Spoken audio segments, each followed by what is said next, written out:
Members of each covenant in the Shadowlands get a unique covenant-specific activity through which they can receive crafting materials and special rewards, including transmorg, mounts, and pets. For the Night Fae, that feature is the Queen's Conservatory. Out of all the special features, I say the Queen's Conservatory requires the most patience, but it's also the most relaxing. There's a lot of waiting included, as the wild seeds you tend to grow as they would in any garden.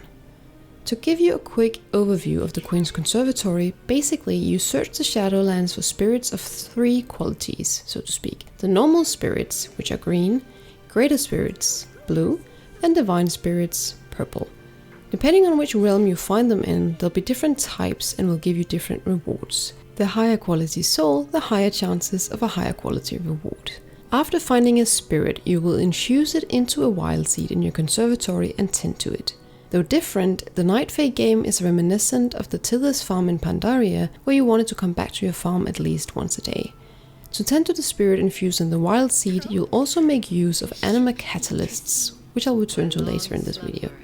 The greatest incentive to actively work on the Queen's Conservatory are the unique rewards for the Night Fae Covenant members, which include 2 mounts, the Wakener's Rune Stag and the Enchanted Wakener's Rune Stag, 2 unique soul shapes, the Snapper Soul and the Gulper Soul, as well as the Night Fae Conservator armor and weapon sets. The one shown here is the male set.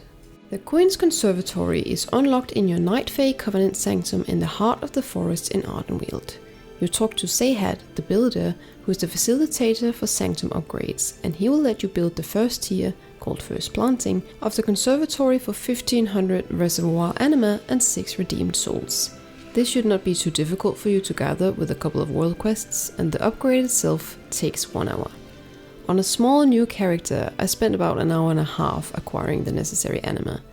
After you've unlocked the feature, you will go through a short intro questline, which teaches you how to tend to the grove. Going forward, you can get to the Queen's Conservatory through a mushroom ring next to the NPC Conservator Starry Night through an extra action button that pops up for you. With tier 1, you unlock 2 wild seeds, meaning you can tend to 2 wild seed spirits at a time. As you unlock higher tiers, you get more wild seeds to tend to. As you unlock your way through the tiers of the Queen's Conservatory, you unlock more and more available wild seeds. These seeds make up the core of your conservatory. They're used to contain the spirits as they grow, similarly to how plots of soil are used to grow plants. You start out with 2 wild seeds in the first tier and end up with 6 wild seeds at the 5th and final tier of the conservatory. Once you have a spirit on hand, you can target a wild seed in your garden and click your spirit to infuse the 2. As for the spirits that go into those wild seeds, you can obtain them through activities done in all realms of the Shadowlands. Through weekly quests in the Maw, you can obtain greater spirits, and when you reach tier 4 of your conservatory, also divine spirits. Uncommon spirits are obtained through killing rares, doing dailies, and other objectives in the Maw. The mission table have a chance to reward you with greater spirits as well. The weekly quest, Fair Exchange for a Soul, is an easy way to give you a greater spirit as well. You pick up this quest in the Queen's Conservatory. Furthermore, you get a legendary spirit 3 times when you upgrade to the tiers 2, 3, and 4 in the Queen's Conservatory. At this time, there's no other way to get more legendary spirits. Here's a list of the types of spirits that you can get and from where.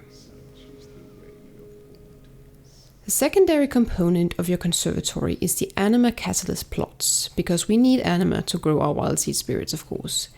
You unlock anima catalysts at tier 2 of your conservatory. These plots will empower nearby wild seeds in different ways, and one wild seed can be affected by multiple anima catalysts at the same time.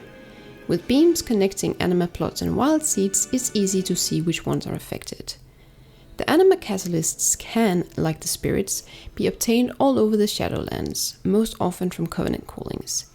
You can, however, also buy seeds from Seed Merchant Daybreak, which you infuse directly into the wild seeds in the same way as you'd infuse a spirit.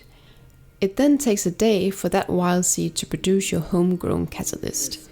Be mindful that this does take up a spot in which you could have placed a spirit.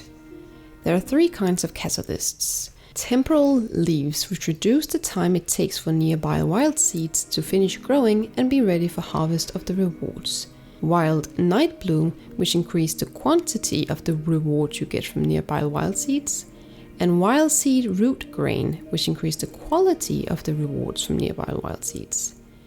It's very important to note that for a spirit-infused wild seed to be affected by the catalyst, you must plant the catalyst before you infuse the wild seed with the spirit.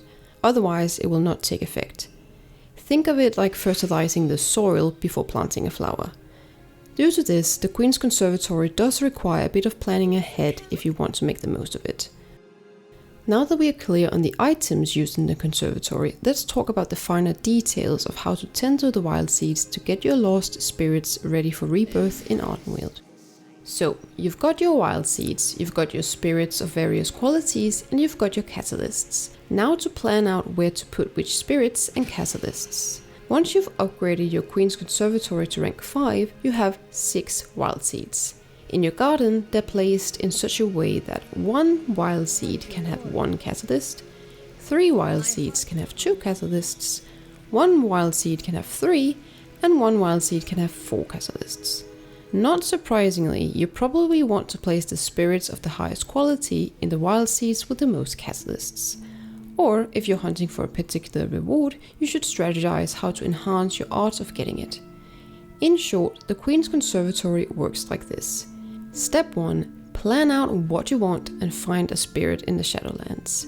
Step 2. Find a suitable wild seed which can be connected to the number of catalysts you need for a reward. Step 3. Plant your catalysts around your chosen wild seeds. Step 4. Infuse your spirit into the chosen wild seed. Step 5. Waiting time. Depending on the spirit you used, the incubation time varies from between 1 hour up to 7 days. The time can be cut down using the temporal leaves catalyst, of course. Step 6. Greet your reincarnated spirit. Once the incubation time is up, you can interact with the wild seed and the spirit will appear. It will give you a Queen's Conservatory cache in which you will find your reward for all your hard work. Step 7. Rinse and repeat. Remember, you can have as many spirits incubating simultaneously as you have wild seeds available. Now that we're done talking about how the Conservatory works, let's get into your motivation to do all this work. The rewards. There is a very long list of items you can receive as rewards from the wild seed spirits. I recommend checking the wowhead link in the description below. The picture here is from the website. In particular, I want to draw your attention to the Night Fae specific mounts. The Wakener's Rune Stag, which you can get from untamed spirits affected by 2 wild seed root grain catalysts, and the Enchanted Wakener's Rune Stag, which you can get from an untamed spirit affected by 4 wild seed root grain catalysts. Furthermore, you can also get rewards which are not Night Fae specific and can be unlocked in all 4 Covenant specific features.